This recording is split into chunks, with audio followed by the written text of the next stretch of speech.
bertamu ke Polda Makassar guna menanyakan ada apa ini dengan telah menetapkan dua tersangka. Yang pertama saudari NM, yang kedua saudara IM.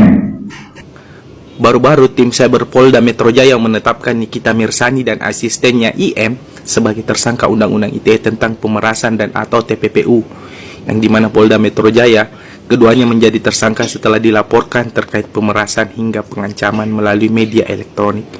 Yang melaporkan adalah seorang dokter atas nama Dr. Reza Gladys sekaligus pengusaha skincare. Diduga dokter tersebut mengalami kerugian sampai 4 miliar. Apakah Nikita Mirzani bisa ditahan? Bisa jadi, karena ancaman hukumannya di atas 5 tahun. Terus apa yang bisa dilakukan dalam posisi Nikita Mirzani? Ada dua cara, yaitu melakukan permohonan gelar perkara khusus di Polda Metro Jaya atau di Mabes Polri sebagaimana dalam Perkapolri 6 tahun 2019, dan juga bisa mengajukan permohonan pra peradilan sebagaimana pasal 77 sampai dengan pasal 83, pasal 95 sampai dengan 97 KUHP. Kita tunggu saja kelanjutannya. Wassalam. Hari ini Nikita Mirzani ditetapkan sebagai tersangka dalam kasus pemerasan dan lain-lain. Ya, kasihan juga sih. Cuman ya bersyukur lah ya kemarin sudah berdamai dengan Loli. Jadi Loli bisa jaga adiknya ketika ibunya ditahan. Ya, kami mendukung penegakan hukum diberlakukan seadil-adilnya. Semangat ya untuk yang diperas. Ya bersabarlah, nanti kalian mendapatkan keadilan kok.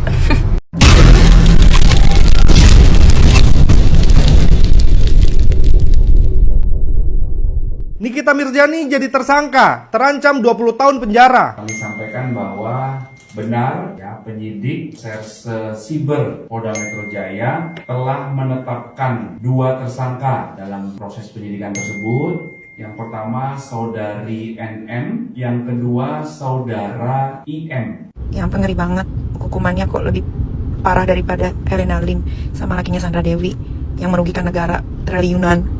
Cucu amat Nikita Mirzani. Oke, jadi hari ini tanggal 20 Februari 2025, Nikita dan asistennya ditetapkan sebagai tersangka atas dugaan pemerasan terhadap Dr. Reza Gladys. Jadi sebenarnya kasus ini tuh dilaporkan sama Dr. Reza itu di tanggal 13 November 2024. Jadi Dr. Reza ini ngaku kalau dia merasa terancam. Dan dia ngaku transfer 2 miliar ke rekening atas nama terlapor. Terus di tanggal 15 November 2024, Dr. Reza ini ngaku diminta lagi uang tunai sebesar 2 miliar. Jadi atas kejadian itu Dr. Reza melaporkanlah kasus ini ke Polda Metro Jaya. Jadi ada 3 pasal yang disangkakan ke Nikita Mirzani, yaitu pengancaman dan pemerasan melalui media elektronik yang diatur di pasal 27B ayat 2 dan pasal 45 ayat 10 Undang-Undang ITE. Ancaman paling lamanya 6 tahun. Terus ada pasal 368 KUHP tentang dugaan tindakan pidana pemerasan dengan ancaman pidana 9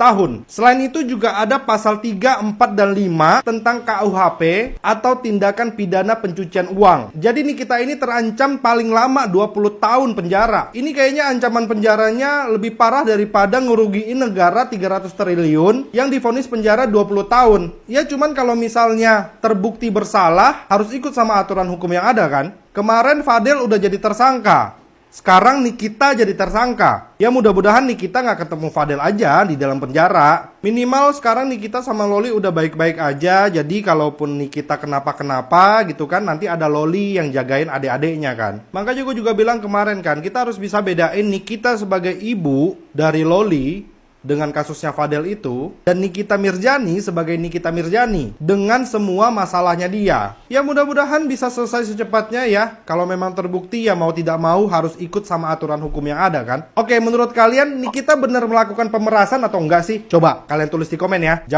Cukup bukti alasan Nikita Mirzani jadi tersangka pemerasan dan TPPU. Polisi menetapkan artis Nikita Mirzani dan asistennya IM sebagai tersangka atas laporan Dr. Reza Gladys. Polisi menjelaskan alasan Nikita Mirzani dan asistennya ditetapkan sebagai tersangka pemerasan dan tindak pidana pencucian uang. Humas Polda Metro Jakarta Selatan, Kombes Pol Alde Ari menetapkan Nikita dan IM sebagai tersangka setelah adanya bukti yang kuat serta hasil gelar perkara. Penyidik telah menetapkan tersangka terhadap 2 orang. Ini berdasarkan bukti yang cukup dan berdasarkan hasil gelar perkara. kata Kombes Pol Ade Ari dalam konferensi pers di Polda Metro Jaya. Jadi, bagaimana tanggapan kalian? Tinggalkan komentarnya di bawah.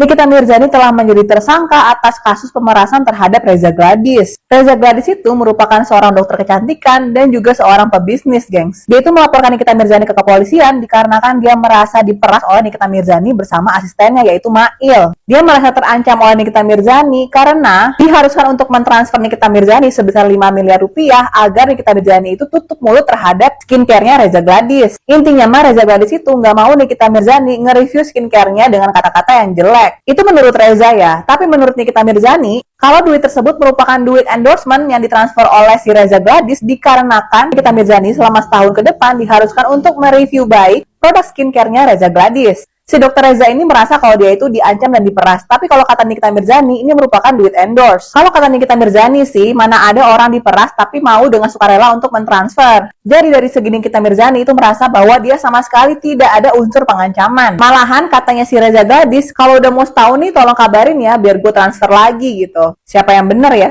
Tapi gini deh, kalau kita sebagai orang umum ya melihat bahwa kalau emang produk skincare Reza Gladis ini baik-baik aja, ya seharusnya dia itu tidak mentransfer uang ke Nikita Mirzani. Kalau emang dia itu merasa terancam, ya nggak sih? Ya kalau emang produk skincare Reza Gladis itu emang bagus, ya kenapa dia harus takut sama Nikita Mirzani? Kalau mau di-review aja. Semoga masalah ini cepat selesai, dan siapa yang jujur itulah yang menang. Kalau menurut gue pribadi sih, kayaknya yang betul itu adalah Nikita Mirzani. Itu sih menurut gue, gimana menurut kalian?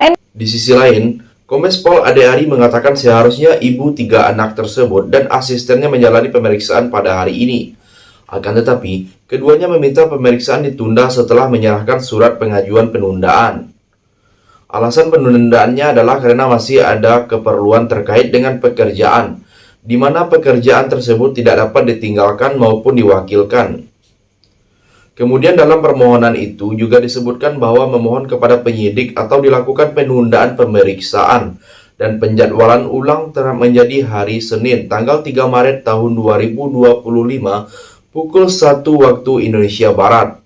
Kemudian berdasarkan informasi maka apa yang akan dilakukan penyidik berikutnya, penyidik akan mengirim surat pengadilan kedua terhadap pemeriksaan kedua tersangka di minggu depan lanjutnya.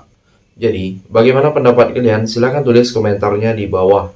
Sebagai tersangka, artinya penyidik telah menemukan minimal 2 alat bukti yang cukup sebagaimana diatur di dalam pasal 184 KUHP. Namun guys, perlu kita pahami bahwa status tersangka bukanlah akhir dari proses hukum. Justru pertempuran hukum yang sesungguhnya akan terjadi di persidangan. Setelah ditetapkan sebagai tersangka, kasus ini akan berlanjut ke tahap pemberkasan dan kemungkinan pelimpahan berkas ke kejaksaan. Nah, di pengadilan, jaksa itu harus membuktikan unsur-unsur dalam pasal yang dikenakan kepada Nikita Mirzani dan Mail. Pasal yang pertama yaitu pasal 368 KUHP tentang pemerasan. Jadi guys, jaksa itu harus membuktikan nih, apakah ada unsur paksaan dengan kekerasan atau ancaman kekerasan yang membuat korban menyerahkan uang 4 miliar rupiah. Selanjutnya pasal 27B ayat 2 Undang-Undang ITE. Nah, ini harus dibuktikan ya, apakah tindakan Nikita Mirzani termasuk pemerasan atau mungkin pengancaman melalui media elektronik.